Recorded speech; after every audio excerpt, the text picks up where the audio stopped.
আমরা মধ্যবিত্ত ঘরের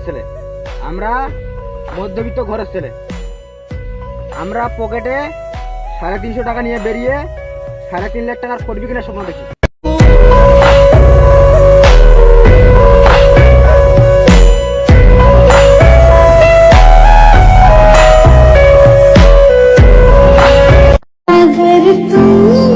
আমরা গরিব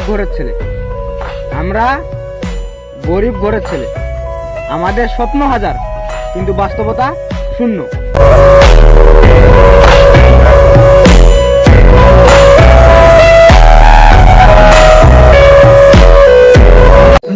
উপরে দেখেন 200 সিসি ফোরবিও আমার খুব ইমোশন। ফোরবি বাইকটা আমার খুব ভালো লাগে, আমার জীবনের ফার্স্ট লাভ হলো ফোরবি। এই বাইকটা বাংলাদেশে এখন লস হয় নাই, শোনা যাচ্ছে এই 200 সিসি ফোরবিটা 26 সালের প্রথম দিকে লস হবে। তো গাইস, এই বাইকটি যদি লস হয় কিডনি বিক্রি করে হলেও বাইকটি নিব ইনশাআল্লাহ।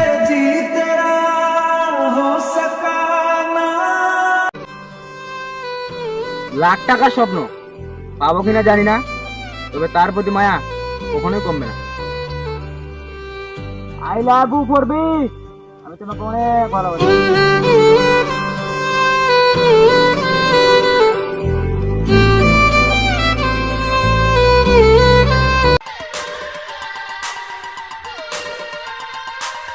এটুটুট দেখার মতো চেহারা না হইতে পারে, তবে অন্য কারোর এটুটুট দেখার সময় নেই আমার।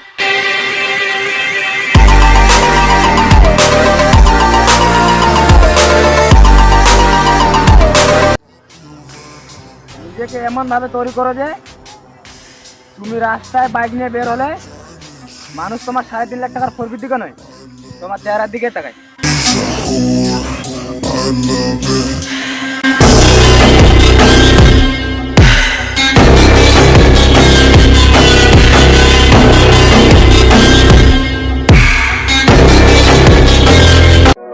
মিস্টার বিস্ট যখন 400 ভিডিও আপলোড করলো তখন কিন্তু সে সফলতা দেখা পায়নি। সে 400 ভিডিও প্লাস ভিডিও আপলোড দেওয়ার পর তার একটি ভিডিও যখন র্যাঙ্কিং করলো, একটি ভিডিও ভাইরাল হলো, সেখান থেকেই কিন্তু তার যাত্রা শুরু। তো গাইস, মিস্টার বিস্টকে কে না চিনে? সবাই চিনে, এক নামে চিনে। ধরতে গেলে ইউটিউবটা মিস্টার বিস্টের কোথায় চলে, এক নামে সবাই চিনে যে mister beast one of the most famous YouTuber in this world. তো গাইস, তার যাত্রা এখান থেকে শুরু হয়। তো গাইস, এই ঘটনা থেকে কি বোঝা যায়? যে আপনি যেই কাজে করুন না কেন সেই কাজে আপনি ছেড়ে দিবেন না, লেগে থাকবেন। আপনি যদি সেই কাজে লেগে থাকেন সফলতা একদিন না একদিন আসবে, আর যদি আপনি সেই কাজ ছেড়ে দেন তাহলে আপনি ব্যর্থ হবেন। তো গাইস, এই ঘটনা থেকে বোঝা যায় আপনি যেই কাজই করুন লেগে থাকবেন। আশা করি বুঝতে পারছেন।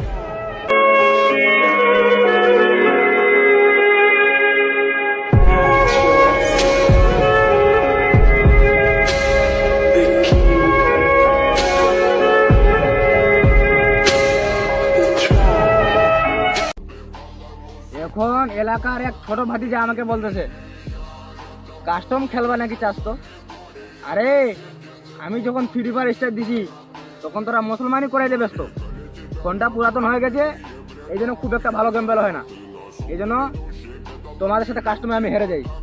তাই বলি কি আমাকে ছোট করে কথা বলবি? কোথায় আছে না, অল্প বয়সে পাকিলে বাল, দুঃখ দেখে চিরকাল।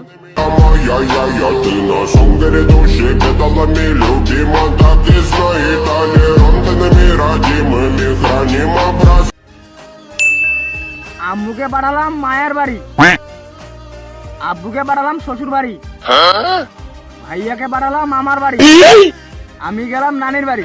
ও মা, গিয়ে দেখি সবাই এক বাড়িতে, আর নানি বাসা যাবোই না। কি করে